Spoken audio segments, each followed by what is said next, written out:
Polycystic Ovary Syndrome, PCOS, Awareness Month is currently being commemorated in Guyana. Jalissa Hines reports.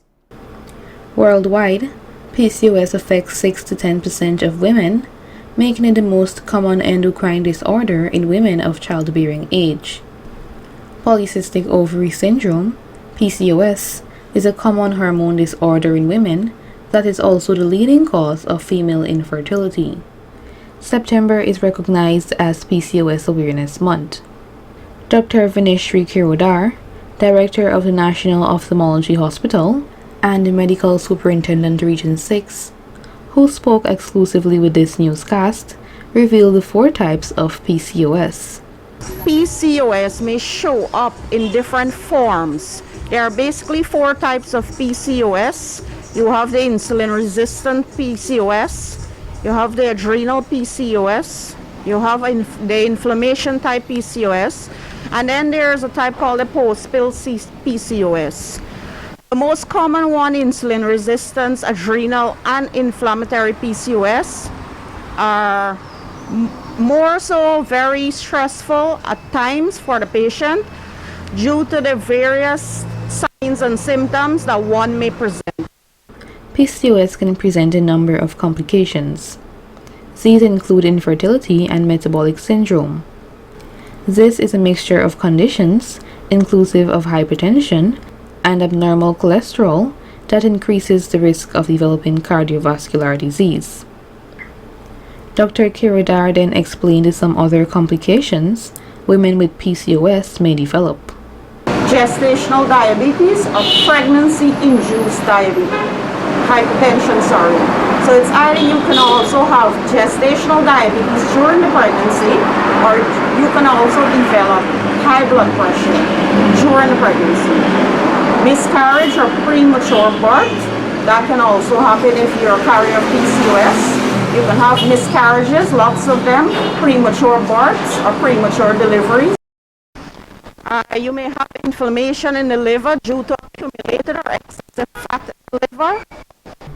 She went on to note, also you can have, like I was explaining before, the chronic conditions can cause other complications, diabetes especially. You can develop sleep apnea, depression, anxiety, eating disorders, very abnormal uterine bleeding. That is where a female experiences excessive bleeding irregularly, 3, maybe 4 weeks per month, and that is very abnormal. In some females, they can even develop endometrial cancer, and that is cancer of the uterine lining. Some symptoms of PCOS are irregular, infrequent, and prolonged menstrual cycles, excessive male hormones resulting in facial and body hair or severe acne, and polycystic ovaries. This is enlarged ovaries containing follicles that surround the eggs. The exact cause of PCOS is unknown. However, some factors that may play a role are excessive insulin and androgen. Dr. Kirodar highlighted some other factors that may influence PCOS. PCOS is very difficult for many physicians to treat and to control, where it requires dedication from the patient, and the time may vary from patient to patient because all factors may not be the same. Also, a great factor that plays a role here is a hereditary factor. So if you had mother, grandmother, great-grandmother with PCOS, you may also be a carrier of PCOS due to the genes. Now, once the physician have identified the type of PCOS that you have, and other factors, for example, if you're very obese, you have extra weight gain, they will recommend that you start to do daily exercises or regular exercises so you can control the weight gain and the obesity. The theme for this year's PCOS Awareness Month is Never Choose Indifference, Choose to Fight. This September, PCOS Awareness Month promotes research and knowledge of this terrible disease. While there is no known cure, treatment can significantly reduce the risk of long-term complications. It's very laborious and it's very time-consuming to treat PCOS.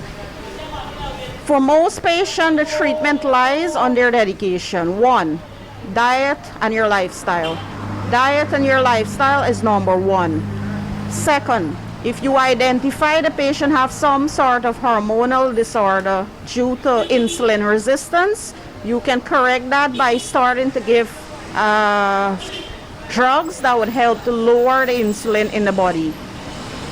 If you identify the patient have high levels of male hormone, also you can start pharmacomedications that would help to lower the male hormone level in that patient. We have found that majority of these patients that develop PCOS has alarmingly high level of male hormone, and that is basically the androgen. Dr. Kiradar disclosed one way to treat hormone imbalance in females with PCOS. If the patient is on some sort of pill, then you need to, one or two things, diagnose whether the pill is contributing to PCOS, or you may or may not start that patient on some sort of oral contraceptive in order to control the hormone balance. There is a myth that oral contraceptive causes PCOS. That is not so. PCOS is treated with oral contraceptive. Last but not least, if you have chronic diseases like diabetes, hypertension, high cholesterol, they each need to be treated in order for you to obtain some sort of control in order to treat the PCOS, because all of these, they are linked to hormones, and if the hormones are not regulated or balanced, that patient will never be able to conceive or get pregnant. Polycystic ovary syndrome uses a teal awareness ribbon. This disorder usually affects women and girls between ages 14 and 44, but PCOS can happen at any age after puberty. Dr. Kiradar in conclusion noted, most patients in Guyana, they would only find out that something is wrong when they would have waited 5 or 10 years to get pregnant, but they have not conceived. Or they get pregnant, they tend to have a lot of miscarriages. Then they will say, okay, let's go see a physician or gynecologist, and then a few days later, the gynecologist says, well, you have PCOS. It can be treated, but like I said, it's time consuming and it requires patient dedication. If the patient is not disciplined enough to follow what the gynecologist or the physician recommends, then the condition will never change. It's a burden for many females because treatment and management, and sometimes if the patient requires other means of getting pregnant, is very costly. You may live with it for your entire life, but there is control. Once you can control that, the patient may achieve some sort of conception or get pregnant. PCOS is one of the most underdiagnosed disorders in the world, with less than 25% of women with PCOS being diagnosed. Early diagnosis and treatment, along with weight loss, may reduce risk of long-term complications. All women of childbearing age are encouraged to visit a physician or gynecologist for early diagnosis and treatment. Reporting for Channel 8 News, I am Julissa Hines.